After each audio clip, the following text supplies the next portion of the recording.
Verse of the day, Saturday, January 17th, 2026. Mark 8 verse 36. What good is it for a man to gain the whole world, yet forfeit his soul? The inestimable value of the soul versus temporal gain. The aphorism presented in Mark 8 verse 36. What good is it for a man to gain the whole world, yet forfeit his soul? Stands as one of the most profound and enduring ethical challenges in human history. Stripped of theological context, this question functions as a sharp philosophical query into the ultimate purpose of human endeavor and the nature of true value. It posits a radical dichotomy between the accumulation of all material success, power, and earthly pleasure, gaining the world, and the ultimate preservation or detriment of one's intrinsic self or spiritual core, forfeiting the soul. The allure and illusion of gaining the world.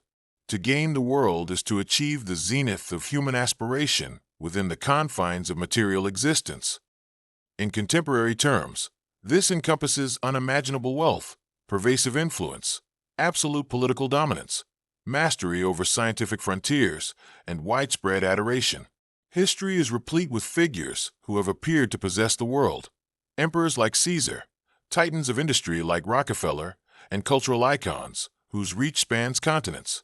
The allure is undeniable. The world promises comfort, security, agency, and the eradication of need. Society is structured to reward this accumulation, often defining success solely by these measurable metrics. However, the very nature of gaining the world is characterized by illusion and transience. Material possessions are subject to decay, economic downturns, and eventual loss. Political power is inherently unstable, often dependent on the whims of others or the turning of historical tides.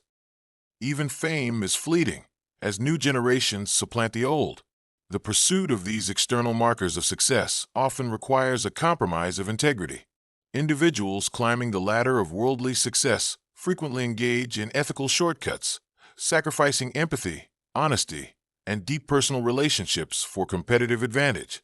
This process of sacrifice, often gradual and insidious, constitutes the first stage of forfeiture, where the means corrupt the ends.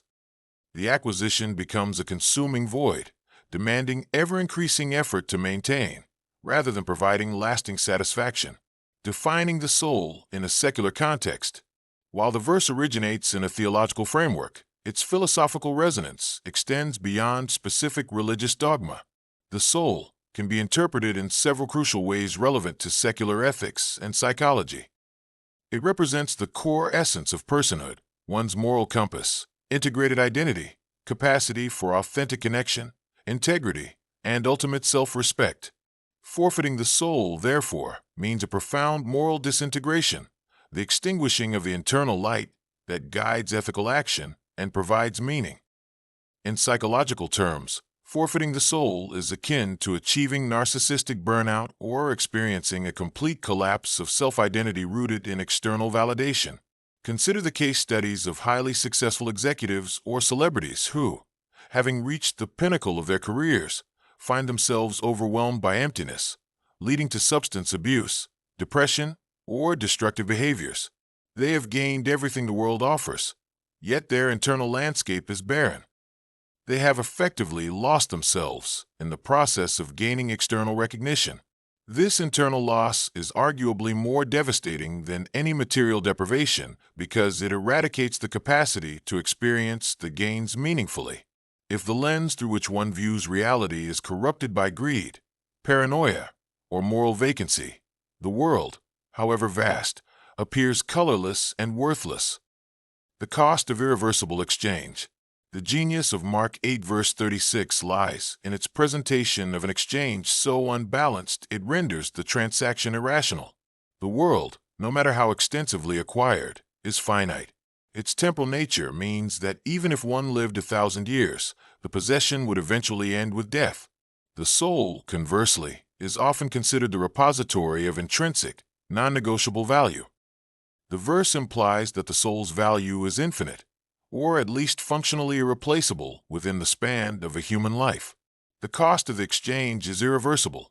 Once integrity is systematically dismantled for profit, once empathy is replaced by ruthless calculation, or once genuine connection is swapped for transactional relationships, rebuilding that core self is exceedingly difficult, if not impossible. We see this illustrated in historical figures whose ambition led to atrocities. A dictator who gains absolute dominion over a nation, gaining a significant portion of the world, but does so by committing mass murder, loses the moral and spiritual basis of their humanity. Even if they die peacefully in their beds, their legacy is one of profound spiritual bankruptcy. The gain is monumental in scale, but the loss is absolute in quality. Furthermore, the forfeiture of the soul impacts not only the individual, but also the sphere they influence. A person devoid of inner substance becomes a catalyst for similar emptiness in the world around them. Their wealth corrupts markets, their power subjugates populations, and their influence poisons cultural discourse.